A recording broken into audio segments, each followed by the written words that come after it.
Hello everybody, and welcome to another midweek stream where we discuss Web3 and DeFi. My name's Jason, and I'm a video and graphic artist at EverRise.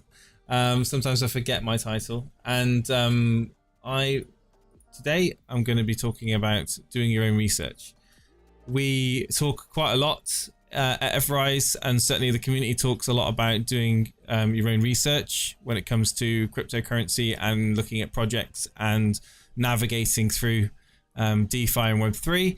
So what better way of spending a Wednesday evening just going through some of these items that I look at, and certainly I think the community should look at when looking for certain red flags and some obviously some good things that you can pick out from the crowd. So if you're in the chat now, feel free to say hello, and we'll talk about some suggestions that you guys may have and some of the from experience. I know we've got some experienced people in the EverRise community that have actually been around in DeFi a lot longer than I have, and they've got some really good points. So we can, as a group, we can identify some really interesting and important ways of doing your own research. So here we go. So if we just switch over screens, let's go to, I'm just going to start off with, I'm going to use EverRise as an example on this one.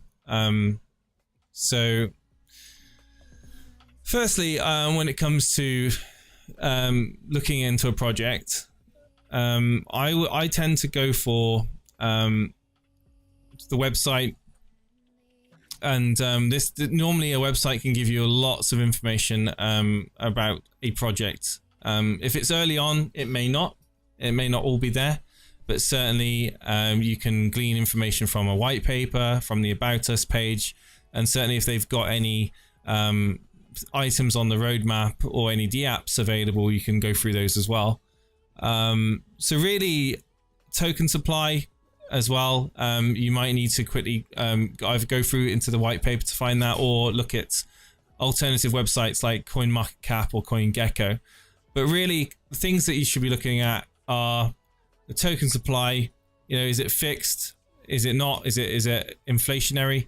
Is it going to have infinite tokens? What's the likelihood of a long-term price increase and things like that? Because I know a lot of you guys are in this space because you want to see appreciating assets, and you also want to invest in projects that are looking to build real utility. So we talk about utility. What does that token have going for it in its ecosystem, and is there any possibility for that high demand to continue? So we all know that projects, when they launch, they are surrounded in hype. There's a lot of excitement around the token when it launches.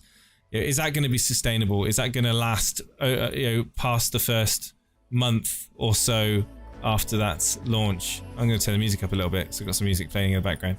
Let me know if it's too loud. Hey Keston, how's it going? How's it going, man? Nice to see you here.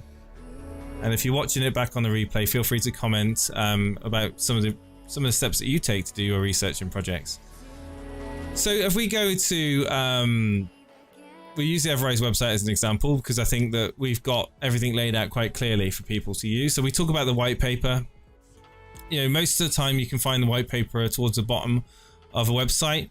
EverRise.com actually talks about in a really nice order. It gives an introduction about what EverRise is building. It talks about the token itself, how it powers the ecosystem. You know, so you know straight away. You know, we've got recognition from multiple media outlets.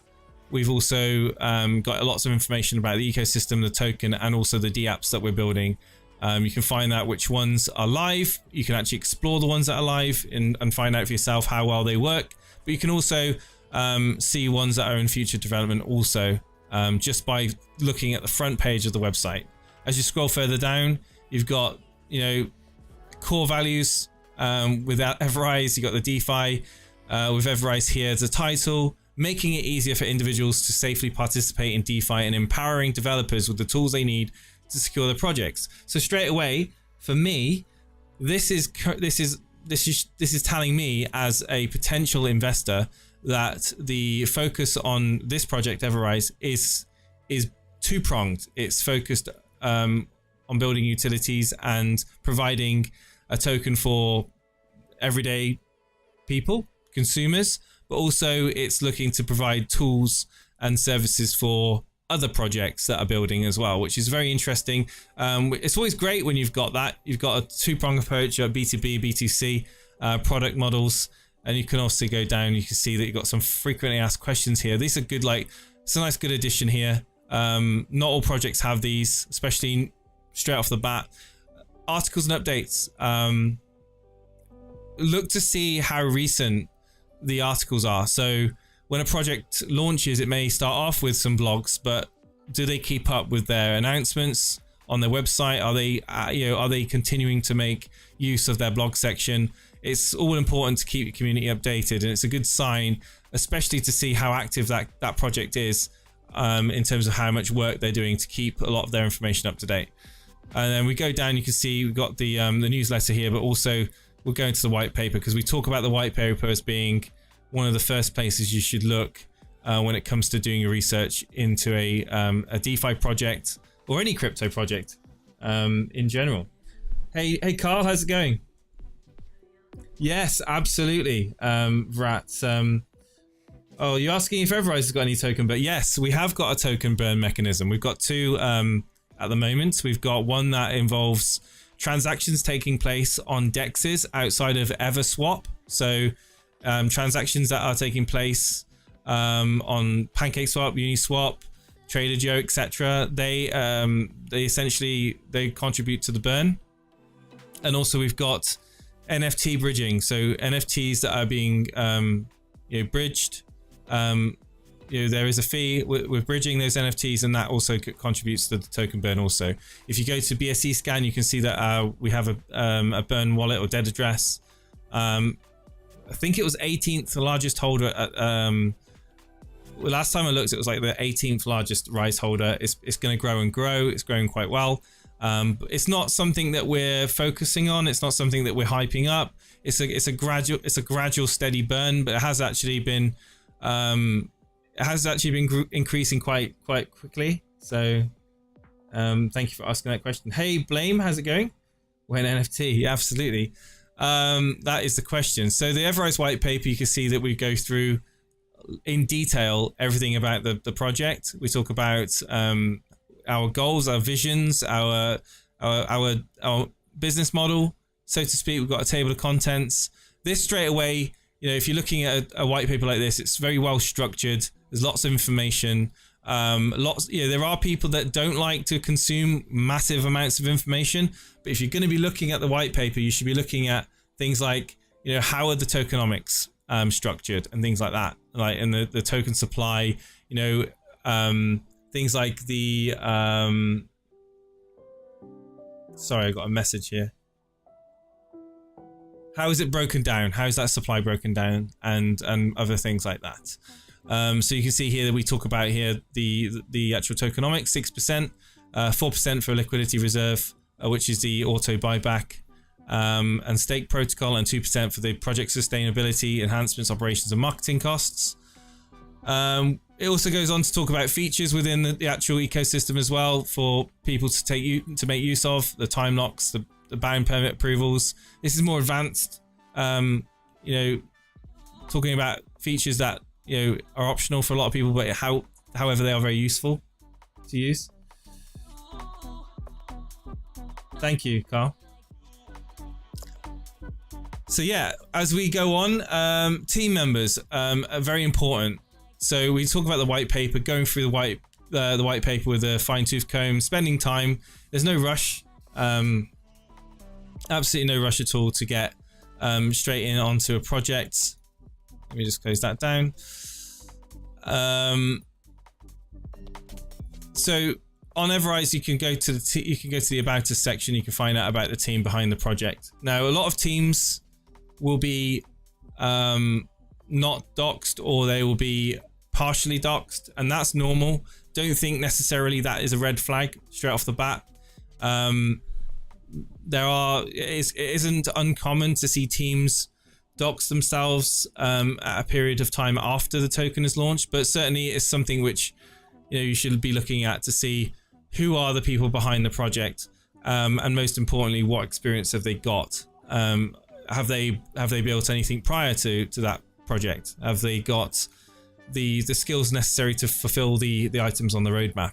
And again, this is really aimed at when you first hear at a project, if they're in the early stages of building, they haven't actually got anything out. This is even more crucial to kind of go to this section and find that information out. If you've got DApps that you can go into and you can like check them out, use them, then obviously you're seeing real use cases being built. Whereas if it's just a roadmap with a promise to build something 4-6 months later, maybe they're building a game.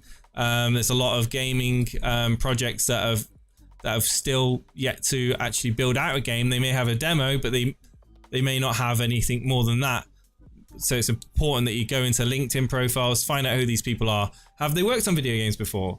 What experience have they got working in Web3? I think very important information that may save you a lot of disappointment long term if you had have gone back and actually done that research. Feasibility of the project. So we talk about the white paper, we talk about the website, we talk about doing your research. Like, what are they building? Like, and why are they building it? So it's really important. So our vision and our mission is to innovate security and project solutions in DeFi. So we're looking to provide something that doesn't exist right now, but will be needed in the future as DeFi grows. So we've, at EverRise, we're essentially building first to market products. And when you're finding projects that are doing that, that's quite exciting, because there are a lot of projects out there that are doing similar things. They're building NFT marketplaces. They're building, play to earn games. What are they doing to differentiate themselves apart from the others in that space that are doing exactly the same thing? So think about, we recently launched EverRevoke. That wasn't necessarily a first to market thing, but because there's obviously other revoking tools out there, but we're across 5 platforms and we offer a very frictionless UI to do those token revokes, as well as NFT revoking as well. So again, we've added further utility and ease of use to that product. Therefore, we can say, well, this is a superior product to what else is out there. So look at these things, find out what they're building. If they're building something similar, why is that going to be better than the other project that you've heard of that's also building the same thing? There's a lot of projects that will look to build off of others' success. You definitely see it in the NFT world. You definitely see it in the DeFi token world. You've seen the adverts.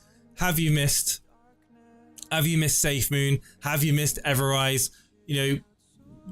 Jump into this EverRise token that's been that's launching. They're looking to compare themselves and build from examples of others. Be very careful with that. There will always be hype that can be generated from new launches of projects. But again, if they haven't actually got the ways, means, and the vision to actually build something unique, then it's going to die down. And when the hype dies down, that's when it all starts to collapse, unfortunately. Hey, Mockaholic, how's it going?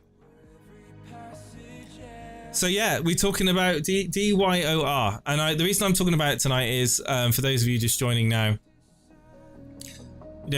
I say it a lot: do your own research, don't listen to me, and that's really important, that you don't listen to me on YouTube or anyone else on YouTube, but you get ideas of how to give yourself all the information that you need to make a confident decision when it comes to your money.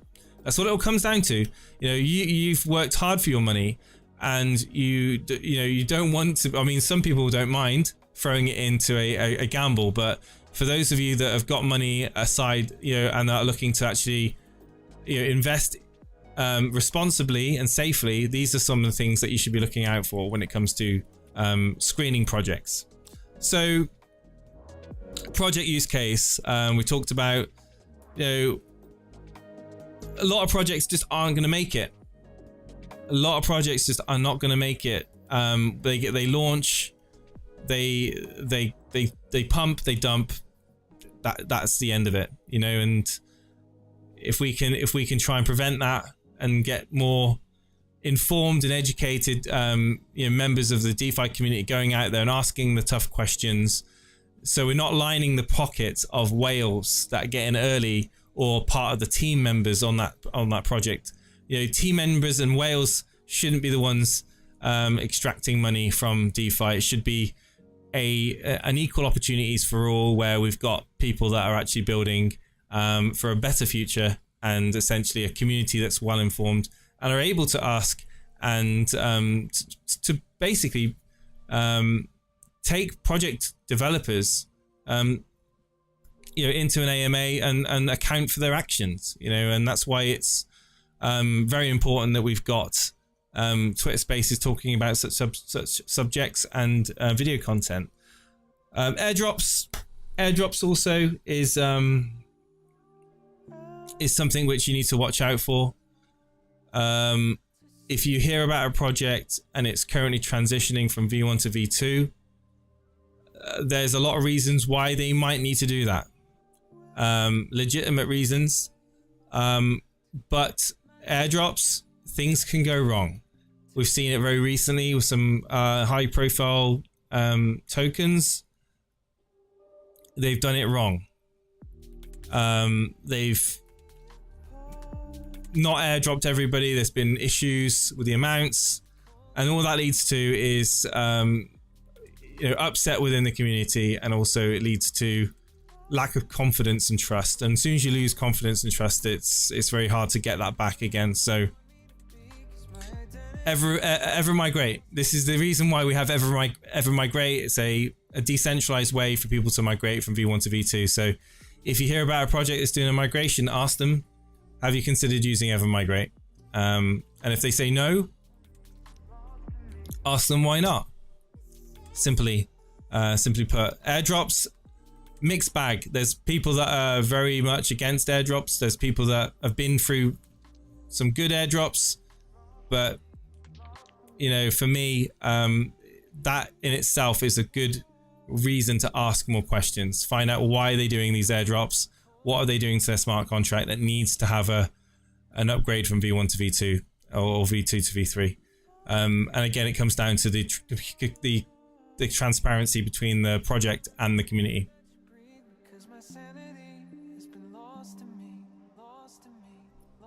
Why is EverRise not focusing listing on Cent Exchange? So we're not focusing on listing. I don't believe we're focusing on listing on any exchange at the moment.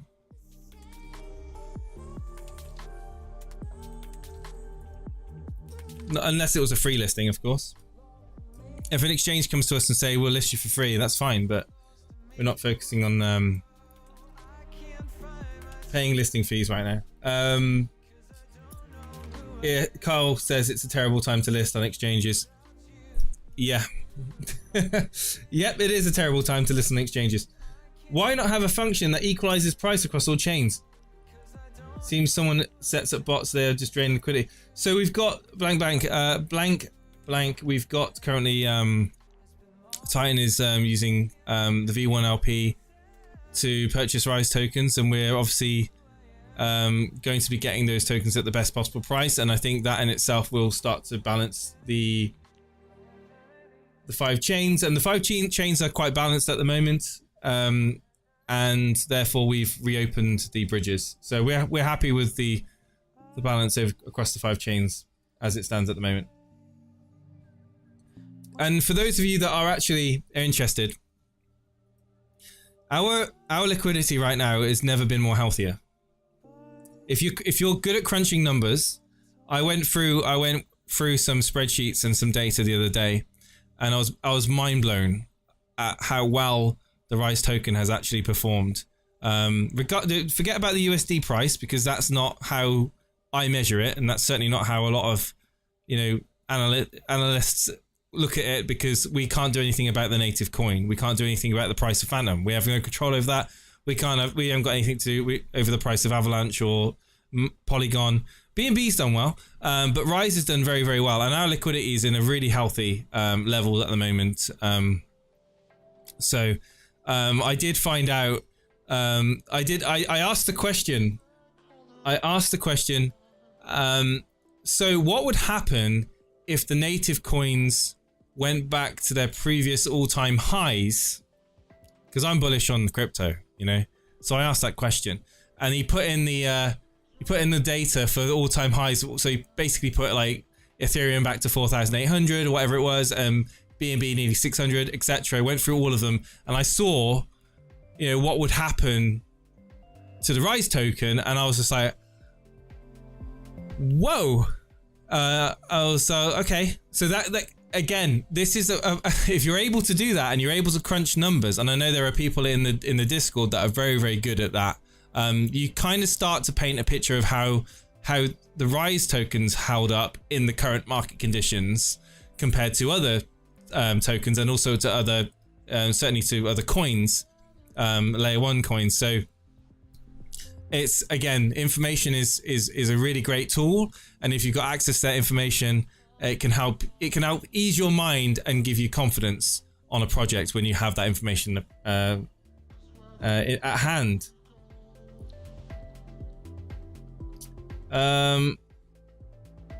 You're a fan of arbitrage? Yeah, I mean, there's always going to be arbitrage opportunities, but you know, the five chains are pretty balanced in terms of certainly price. Obviously, native coins will dictate that. So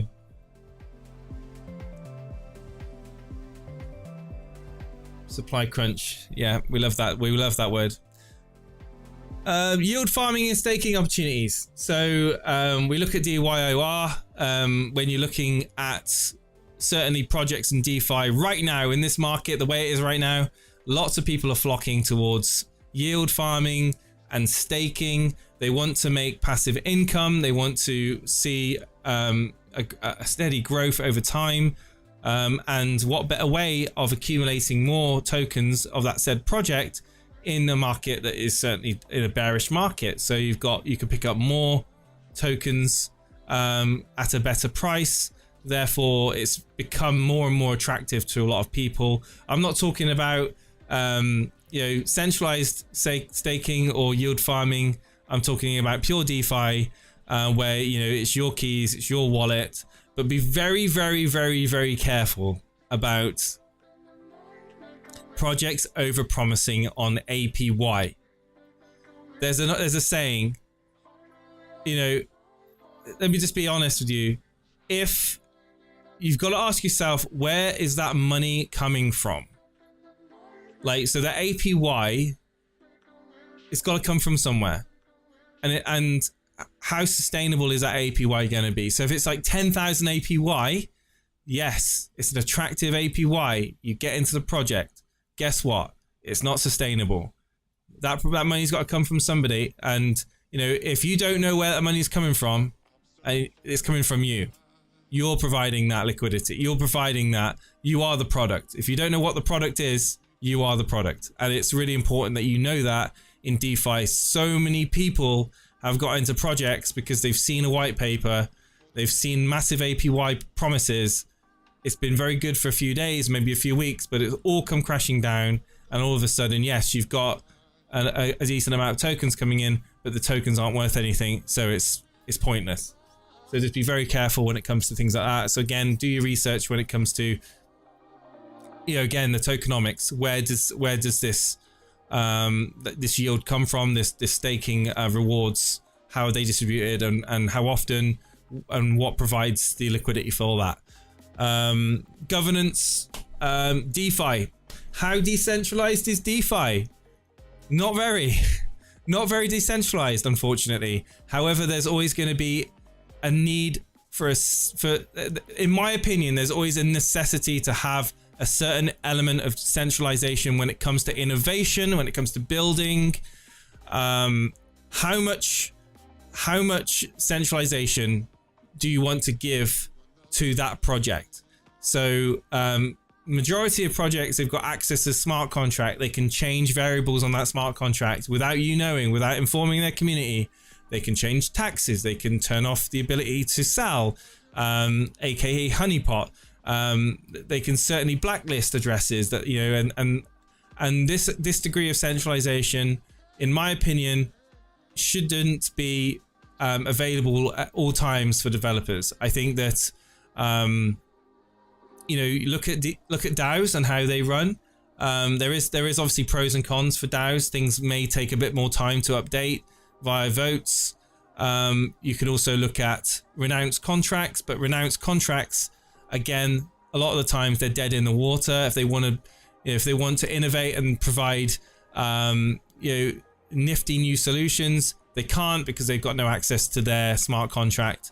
Things like adding a staking, adding staking or adjusting the tokenomics, they can't do anything like that. So again, renounced contracts, you know, something that was done last year. Again, I don't think it's a good idea for the long term, but people do feel safe investing into projects with. Okay. Things like the buyback and burning. So we just had someone ask in the chat, is there a burning mechanism? Who was it? Vrat in the chat. So yeah, but things like burn, very important. Don't always think that a burn and a hyper deflationary burn model is going to equal price going up. Like a lot of the time, you know, with tokens that have got so many zeros within their project, a lot of the time these tokens are tokens that are outside of the DEX liquidity pool, and they're not actually really affecting the price of the token in any way. It's just a marketing stunt to burn off a lot of tokens, just to kind of give that impression that the supply is going down. You know, yes, it is going down, but it's not actually making impact into the actual price itself. Psychologically, it might, but actually on the DEX, it's not doing anything. So just be aware of that. And obviously, you know, a buyback mechanism is also another thing that you can look for, you know, to help sustain and grow the project. You know, does it have something like EverRise? Has it got a reserve liquidity pool to, you know, to keep feeding in, you know, liquidity over time? You know, things like that, which you can look out for. Feel free to write down. Feel free to write down any things that you look for when it comes to doing your own research. Like, how active are the team? Like, so this, you know, if you go into the Telegram, you know, are you seeing team members? Are you seeing senior moderators active in that community, or, you know, that Telegram or that Discord? You know, things like answering questions. Are they doing AMAs where they're allowing everybody to come up and ask questions? And if they are presented with a tough question, are they dismissing it as FUD, or are they actually answering that question concisely? And if they aren't able to answer it, are they going back and getting the answer for you?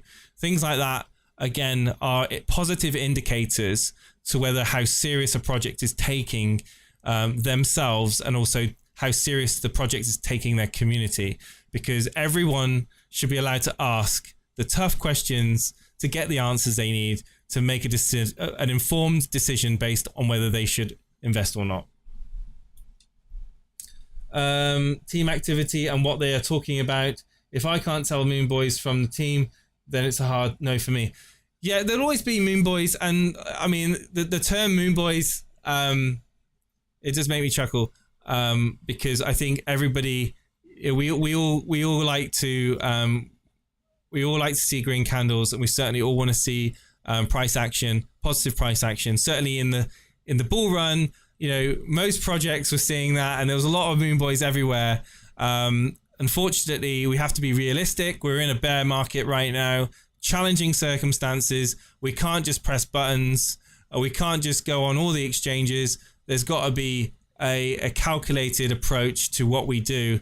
And as long as we provide that calculated approach, and we talk about our priorities with our community, we're transparent in every way, then that, again, it's all about giving information two ways. So the community can feed back their thoughts and feelings, but also the project can give updates on a regular basis to basically the development roadmap, the project priorities, etc. So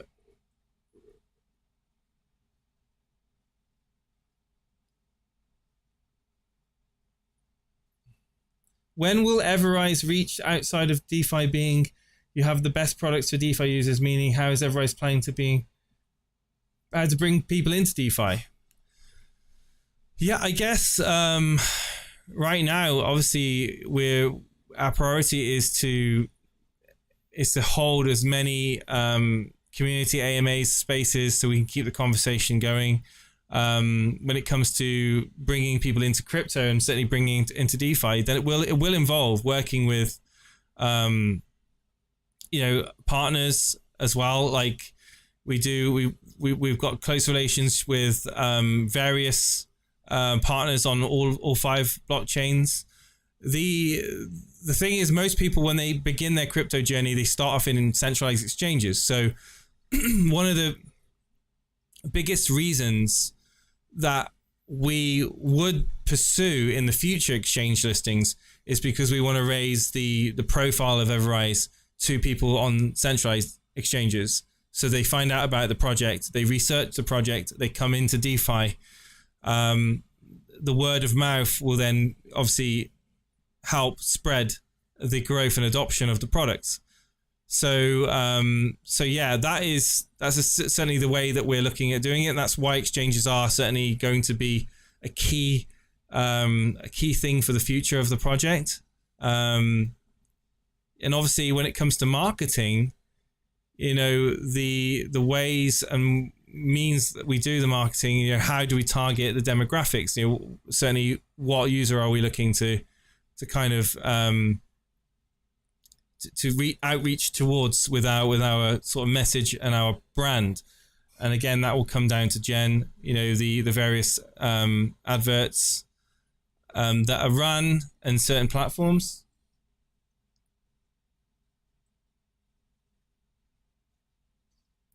Who is team member Black, and what is his role? What role does he have? I never hear his name mentioned. So Black is basically Black does a lot of the behind the scenes stuff when it comes to analytics, and certainly data aggregation and running of the bots on our Telegram. He also runs the Discord. Works closely with the moderators and provides a nice direct communication line between the moderators, senior moderators, and the core team. So that's mainly Black's role. He's like a data genius, essentially. But yeah, is there any other questions you have about doing your own research? Is there anything that you think I've missed you want to bring up in the chat? Again, using websites like CoinMarketCap are very important, because CoinMarketCap will give you a breakdown of information when it comes to the supply, the availability of the token, the performance of the token. It'll also give you information about the volume, a circulating supply, along with a fixed supply. And also it gives you a nice... The thing is, on the right-hand side of this now, they've got this new chat thing, which is great. I see a lot of community members using it. But it's also a great way of other tokens to advertise themselves. Don't forget to vote good, by the way, on CoinMarketCap. Have they got a dark mode on here? I don't know if they've got a dark mode. And at the bottom, you can see the markets that Rise is available on across the DeFi and the centralized platforms.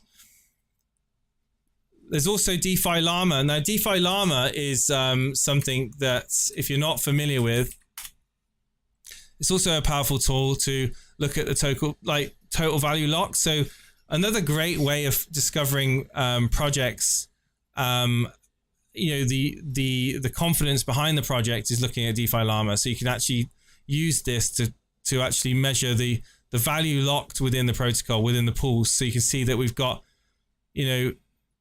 optional in certainly the liquidity pools available. We've got staking in pool 2. You can see that we've got 21.63 million locked in EverRise within staking and the pool 2. Across the board, you can see the breakdown there of the actual liquidity, how it kind of filters out. Majority of it on BSC. You got some information there. Some again, graphs are great, but it's good to kind of build a picture about EverRise when it comes to doing your research. And certainly when you've got 60% of the supply staked, 18 plus million, 19 million staked, and also we've got the amazing the EverStats, which again gives you another breakdown when it comes to total value locked. The burn, you mentioned the burn. We've got 245 million Rise tokens that have been burnt. You've got the hold account there. You've got the supply, along with the the importance, the information like the staked amount.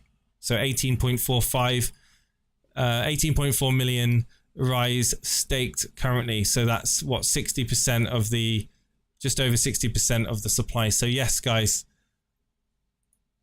information is power. So it's very good.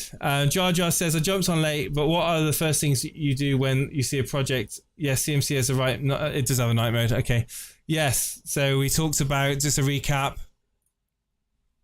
what to look for when you go to a project. Website, white paper, several in details on there. Token supply, how is it broken down?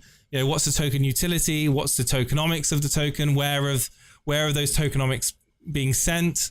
What exchange is it available on? Can give you an idea exactly where the project is in its life cycle. You've got the feasibility of the project. Is it actually going to solve or actually provide a benefit to the DeFi space as a whole, or is it something that's going to be short-lived hype? Maybe it's relying on a tweet from a certain well-known influencer or a billionaire. You just don't know. Who are the team members? What backgrounds do they have? If it's a gaming protocol, do they have knowledge and experience working in gaming? If it's a lending and borrowing platform, have they got knowledge and experience working in the traditional banking sector? Or what gives them have the experience necessary to actually build out those platforms? So again, do your research, go into LinkedIn profiles, find out more about those individuals. And obviously, again, the use case of the project, being able to identify, a need for certain tools and utilities that may not exist right now, but maybe something in when the next bull run comes, that projects are going to need to use to keep themselves safe, transparent, secure, to be able to build across more chains, to be able to remove sell pressure from their token. I'm talking about EverRise now, but obviously there's other tokens that are looking to work again with others. Yield, staking, things like that. These are great ways of kind of going through a project, finding out what benefit it will provide you, but also what benefit it will provide the space and others working and building in the space also. Governance, how much control does the developer have? How are decisions made within the project? Is it something they address the community with first before they actually make the decision? Or is it something they do, and then after they've done it, they've then told the community as an afterthought? Are you happy with that? Is that something is that aligned with your vision of DeFi? Yes or no? That's something also very important to take on board. Burning, buyback, things like that. Useful ways of providing you kind of a nice benefit.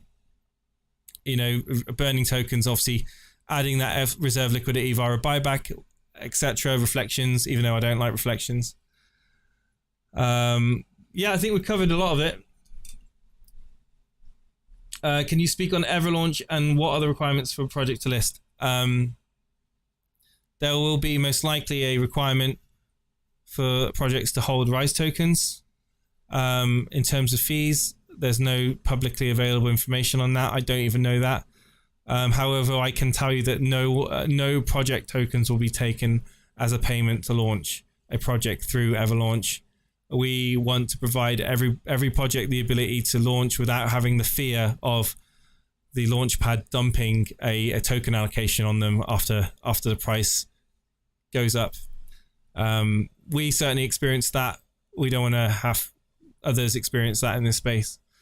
But more information will come out available to you the closer we get to EverLaunch. And I can confirm that right now the team is working on EverLaunch. It's the next DApp that's going to be released on the roadmap. I'm very much excited to see EverLaunch. It's going to be really important. It's going to have a lot of features that I think are very, very useful and needed in the space. And as we get closer, we'll talk about it more. But guys, it's been 40 minutes or so. Thank you so much for tuning in with me. You've been great. Please, if you are watching this back on the replay, let me know in the comments if I've missed anything, if you're not sure about anything. And I'll see you next time, guys. Take it easy.